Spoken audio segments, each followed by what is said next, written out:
नमस्कार छात्र छात्राओं, मैं पवन कुमार आज आपके सामने फिर से कक्षा 11वीं और 12वीं से संबंधित टॉपिक लेकर उपस्थित हूँ। आज हम इस कालांश में कक्षा 11वीं और 12वीं से संबंधित टॉपिक पर बात करेंगे और आज का हमारा जो टॉपिक है वो विषय है वो है संचार। मेन टॉपिक है हमारा जनसंचार, लेकिन ये जनसंचार जो है संचार से बना है। तो संचार जो है वो अंग्रेजी भाषा का शब्द है।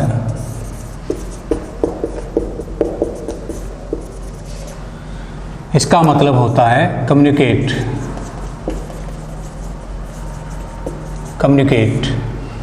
कम्युनिकेट मीन्स एक दूसरे से विचार साझा करना, विचारों का आदान प्रदान करना। तो संचार शब्द की उत्पत्ति चर धातु से हुई है। संचार शब्द की उत्पत्ति चर धातु से हुई है, जिसका अर्थ होता है घूमना। यानी कि सबसे पहले हम बात करेंगे संचार शब्द की। तो संचार शब्द की जो अंग्रेजी भाषा का रूपांतरण है, अंग्रेजी में इसको कम्युनिकेट कहा जाता है, जिसको हम विचारों के आदान प्रदान करने के नाम से जानते हैं। तो इस संचार शब्द की उत्पत्ति चर धातु से हुई है। चर धातु का मतलब होता है घूमना, यानी कि विचारों का संचरण, विचारों का आदान प्रदान। यानी कि जब हम एक दूसरे से विचारों का आदान प्रदान ही नहीं कर पाएंगे तो हमारा एक दूसरे से संचार नहीं हो पाएगा। अब हम बात करते हैं परिभाषा की। संचार की परिभाषा सूचनाओं, विचारों एवं भावनाओं को लिखित, मौखिक के जरिए, यानी कि लिखित और मौखिक के जरिए दूसरों तक पहुंचाना ही संचार कहलाता है। यानी हमारे पास कोई सूचना है, कोई जानकारी है, कोई विचार है या कोई भाव है, उसको हम लिखित या मौखिक रूप में दूसरों तक पहुंचाते हैं, तो इसी को हम संचार कहते हैं। भाव यानी कि विचार, सूचना, भाव को लिखित और मौखिक रूप में दूसरों तक पहुंचाने का जो जरिया है उसको हम कहते हैं संचार। अब बात आती है संचार के माध्यमों की। संचार के जो माध्यम हैं वो क्या क्या हैं? देखिए, हम सभी एक दूसरे से संचार करते हैं, विचार कम्युनिकेट करते हैं, एक दूसरे के साथ विचारों का आदान प्रदान करते हैं, लेकिन हम सिर्फ मौखिक और लिखित रूप में ही नहीं करते हैं। एक तो मैं अभी आपसे बोल रहा हूँ तो भी ये विचारों का संचार ही है, और आप मुझे कोई बात कहोगे तब भी वो विचारों का संचार ही है।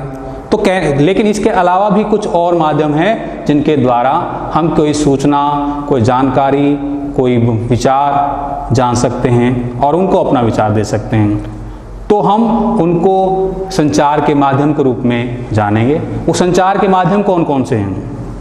आज की मैं बात करूं तो हमारा जो माध्यम बहुत सारे हैं। उन माध्यम में कौन कौन से हैं? नंबर 1, जैसे समाचार पत्र। आज शायद ही ऐसा कोई घर होगा, शायद ही ऐसा कोई परिवार होगा जहां पर न्यूज़पेपर ना आता हो, समाचार पत्र ना आता हो। दूसरी बात है टेलीफोन। आज हर हाथ में मोबाइल फ़ोन या फिर फ़ोन मौजूद है।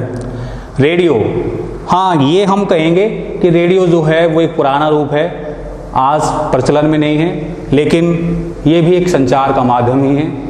उसके बाद दूरदर्शन, जो जिसे हम टीवी कहते हैं, वो भी कहीं ना कहीं आपके संचार माध्यमों में शामिल है। तो ये संचार के कुछ माध्यम हैं, चाहे समाचार पत्र के रूप में हम कहें, टेलीफोन के रूप में कहें, रेडियो के रूप में कहें, दूरदर्शन के रूप में कहें। तो ये सभी हमारे सामने संचार के माध्यम के रूप में प्रकट हो जाते हैं। यहाँ तक बात हुई है तो यहाँ मैं आपको क्लियरली बता दूं, आपसे पूछा जा सकता है कि संचार शब्द की उत्पत्ति किस धातु से हुई है? 1 नंबर में आपका जवाब होना चाहिए चर। संचार शब्द का अर्थ क्या होता है? आपका मतलब होना चाहिए घूमना, यानी कि आप यहाँ पर लिख सकते हो विचारों का संचरण।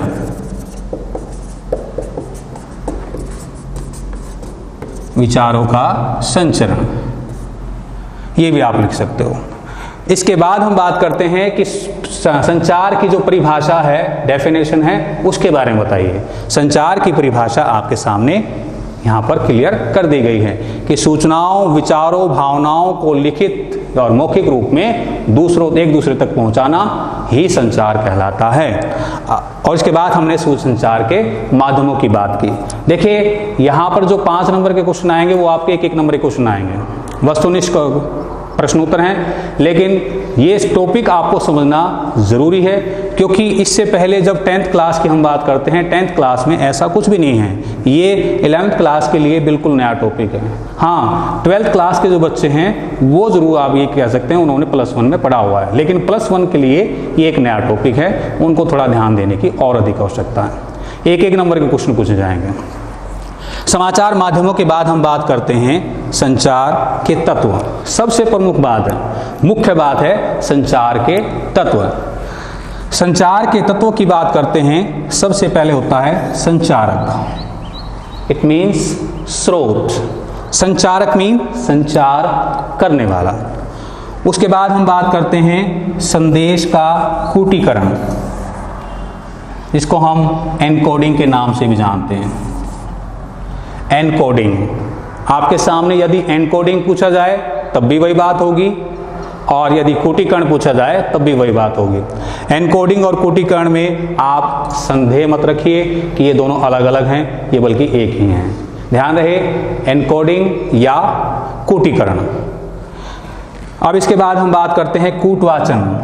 कूटवाचन मीन्स डिकोडिंग, और फिर प्राप्तकर्ता। ये 4 तत्व हैं। संचारक, इट मीन्स संचार करने वाला। कूटीकरण, इट मीन्स एनकोडिंग। कूटवाचन, इट मीन्स डिकोडिंग। और नंबर 4 प्राप्तकर्ता। जो संचार की प्रक्रिया होती है वो इन चारों पर निर्भर करती है। अब हमारा जो संदेश है वो देखिए, ये एक फॉर्मेट है, यदि आप ध्यान से सुनिए कि संदेश संचार, हम अपना संदेश कैसे देते हैं। सबसे पहले संचारक बोलता है, सबसे पहले संचारक बोलता है। इट मीन्स अपना संदेश तैयार करता है, संदेश बोलने के लिए तैयार होता है वो। उसके बाद वो अपने संदेश को, वो अपने विचारों को, अपनी सूचनाओं को कूटीकरण करता है। कूटीकरण का मतलब अभी समझाएंगे। उसके बाद जो है सामने वाला जो है जिसको वो समझा रहा है, उसको उसी बात को में समझ रहा है कि नहीं समझ रहा है, वो आपका कूटवाचन में आएगा। और प्राप्तकर्ता मीन्स जो उस बात को सुन रहा है, उस विचार को ग्रहण कर रहा है, उस जानकारी को प्राप्त कर रहा है, वो है प्राप्त करने वाला। और फिर प्राप्तकर्ता जो है उसने इस प्रक्रिया में क्या सीखा वो संचारक से बताएगा। अभी देखिए, इस बात को हम और अधिक विस्तृत रूप से बता दें।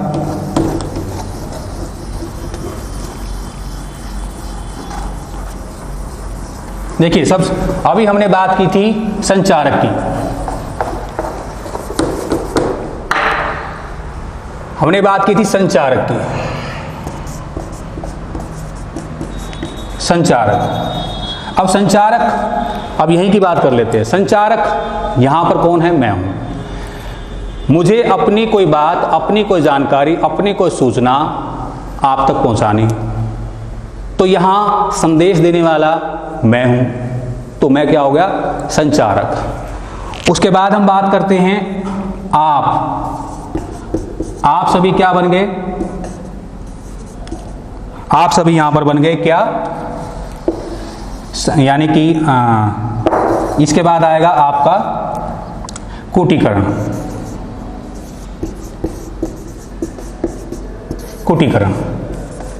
कूटीकरण में देखिए कि हमने, यानी कि मैंने अपनी बात को आप तक समझाने के लिए क्या किया कि उसको, संचार टॉपिक को अपने शब्दों में, अपने तरीके से आपके सामने प्रकट करने की कोशिश की। मैंने इसके लिए जो शब्दावली यूज़ की, मैंने इसके लिए जो शब्द यूज़ किए, जो वाक्य यूज़ किए, वो कूटीकरण।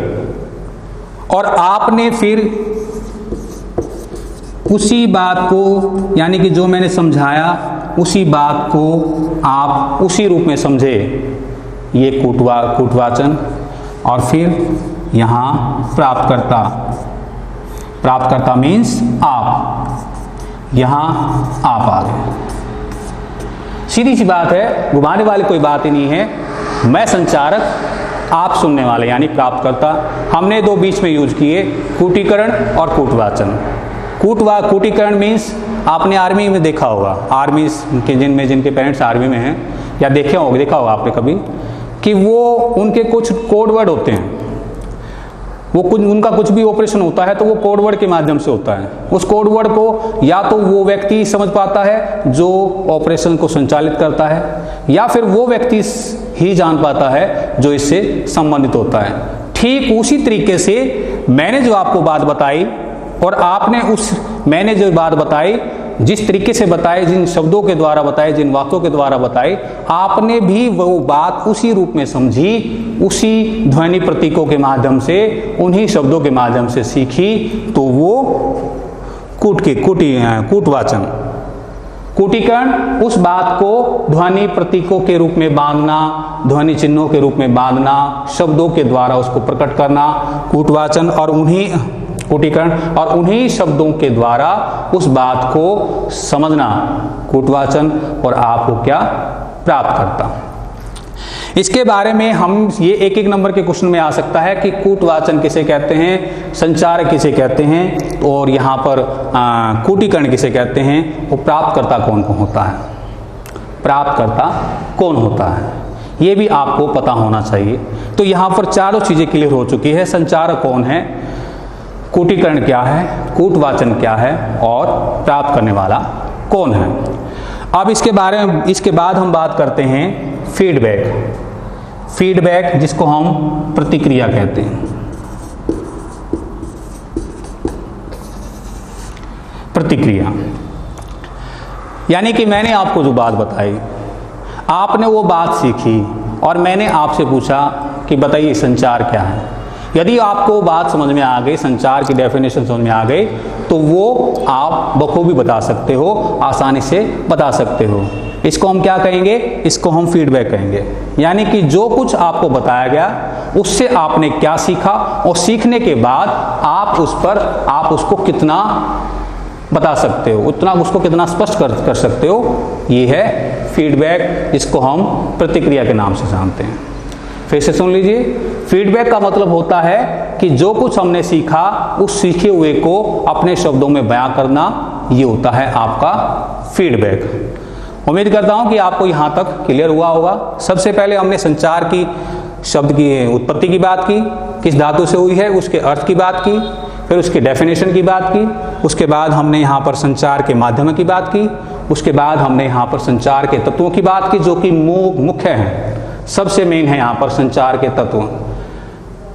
यहाँ पर हमने संचार के तत्वों में संचारक, कूटीकरण, कूटवाचन और प्राप्तकर्ता इसकी बात की। उसके बाद हमने बात की फीडबैक यानी कि हमारी प्रतिक्रिया। उम्मीद करता हूँ कि ये सब कुछ आपको समझ आया होगा। इसके बाद हम बात करते हैं शोर की, कि शोर क्या है।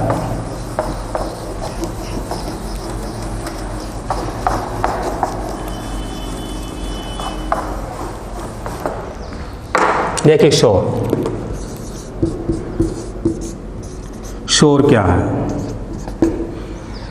ये बात शायद +2 वाले जो बच्चे हैं उनको तो पता होगा, लेकिन +1 वाले बच्चों से पूछा जाए कि शोर क्या है, क्या है शोर। शायद आप कहोगे सर आप पढ़ा रहे हो, कोई बच्चा यहाँ पर डिस्टर्बेंस करता है, आवाज़ करता है, तो उसको हम शोर कहेंगे। लेकिन संचार के दृष्टिकोण से ये आपका सही जवाब नहीं है, शोर ये नहीं है। तो फिर शोर है क्या?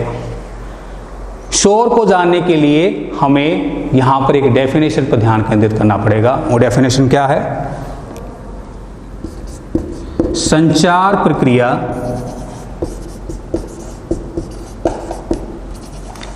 प्रक्रिया के दौरान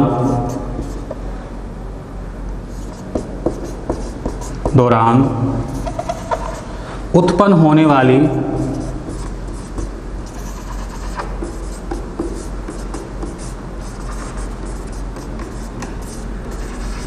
बाधा को हम शोर कहेंगे। यानी संचार प्रक्रिया हो रही है, इट मीन्स मैं आपको कोई बात समझा रहा हूँ, कोई घटना बता रहा हूँ, कोई सूचना बता रहा हूँ और उसके बीच कोई रुकावट आ गई। रुकावट मीन्स जैसे कि ये पेन मेरे हाथ में है, ये नीचे गिर गया, नीचे गिरेगा तो आवाज़ करेगा, आवाज़ गिरेगा तो आप सभी डिस्टर्ब होगे। नंबर 1, हम सभी पढ़ रहे हैं, मैं आपको पढ़ा रहा हूँ और आप पढ़ रहे हो, अचानक से यहाँ कोई बच्चा एंटर करता है, वो पूछता है सर मे आई कम इन, लेकिन तो इससे भी हम डिस्टर्ब हुए। हम यहाँ पर पढ़ रहे हैं, पढ़ा रहे हैं, अचानक से कोई गाड़ी आई और गाड़ी ने कोई आवाज़ उत्पन्न की, कोई म्यूज़िक वहाँ पर चलाया, तो हमारे पढ़ने पढ़ाने की जो प्रक्रिया है वो प्रभावित हुई, वो बाधित हुई। इसके अलावा मैं पढ़ा रहा हूँ और आप पढ़ रहे हो और बीच में से आप में से कोई बच्चा किसी प्रकार कोई आवाज़ उत्पन्न कर देता है, तो वो बाधा यानी कि रुकावट यानी कि शोर में कन्वर्ट हो जाएगी। इसको शोर कहा जाता है। सुनिए, संचार प्रक्रिया के दौरान उत्पन्न होने वाली बाधा को हम शोर के नाम से जानते हैं। मुख्य सबसे मेन क्वेश्चन है कि संचार प्रक्रिया के दौरान जो बाधा उत्पन्न हो रही है उसको हम शोर के नाम से जानते हैं। यदि हमने ये डेफिनेशन नहीं की तो हमारा 1 नंबर यहाँ पर कट सकता है। तो फीडबैक और प्रतिक्रिया, फीडबैक प्रतिक्रिया एक ही बात है, शोर डिस्ट्रीब्यूशन, और इसके अलावा शोर जो होता है वो भी शोर प्रतिक्रिया से अलग होता है। कुल में यानी हम इनको जोड़ के देखें, हम इनको जोड़ के देखते हैं तो बिल्कुल ये बात हमारे समझ में आ जानी चाहिए। हम ध्यान से कोई चीज़ पढ़ते हैं, ध्यान से कोई चीज़ पढ़ते हैं तो हमारा ध्यान पूरी तरीके से उसमें होता है। ध्यान में से हम कोई चीज़ सीखते हैं तो हम उस सीखी हुई चीज़ को ग्रहण कर लेते हैं और फिर यदि उसके बारे में पूछा जाता है तो हम उसको ध्यान से बता पाते हैं। It means feedback. यदि उस प्रक्रिया के दौरान कुछ भी आवाज़ उत्पन्न होती है, हमें वो चाहे आवाज़ किसी प्रकार की हो, पेन गिरना या फिर बाहर से किसी का आना या फिर गाड़ी का आना या किसी का चिल्लाना या किसी का बोलना या किसी का बाहर से पुकारना, इट मीन्स वो आवाज़ कुछ भी हो सकती है, वो हमारा कहाँ होगा, हमारे शोर में होगा। तो इस प्रकार आप ये कह सकते हो, हम ये कह सकते हैं कि हमारा जो है ये शोर प्रक्रिया भी यहाँ इस क्वेश्चन में शामिल है, इस टॉपिक में शामिल है। इसके बाद हम बात करते हैं संचार के भेदों की।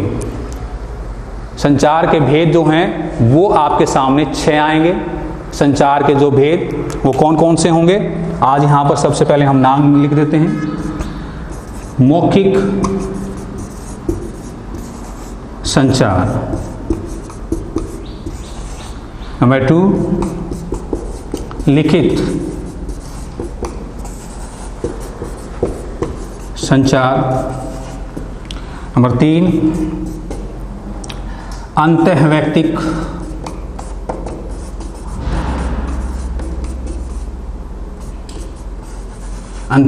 संचार,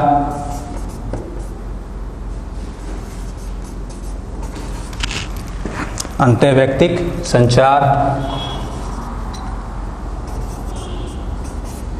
इसके बाद अंतर्वैयक्तिक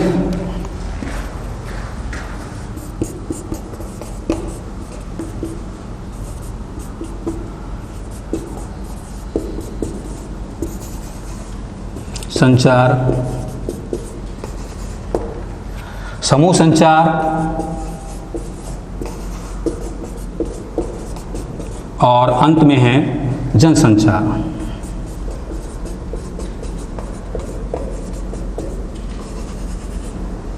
ये आपके संचार के 6 भेद हैं। मौखिक संचार, लिखित संचार, अंतःवैयक्तिक संचार, अंतःवैयक्तिक संचार, समूह संचार और जनसंचार। ये आपके संचार के भेद हैं। इनके बारे में हम कल की कक्षा में बात करेंगे। आज की कालांश में केवल इतना ही। Thank you very much.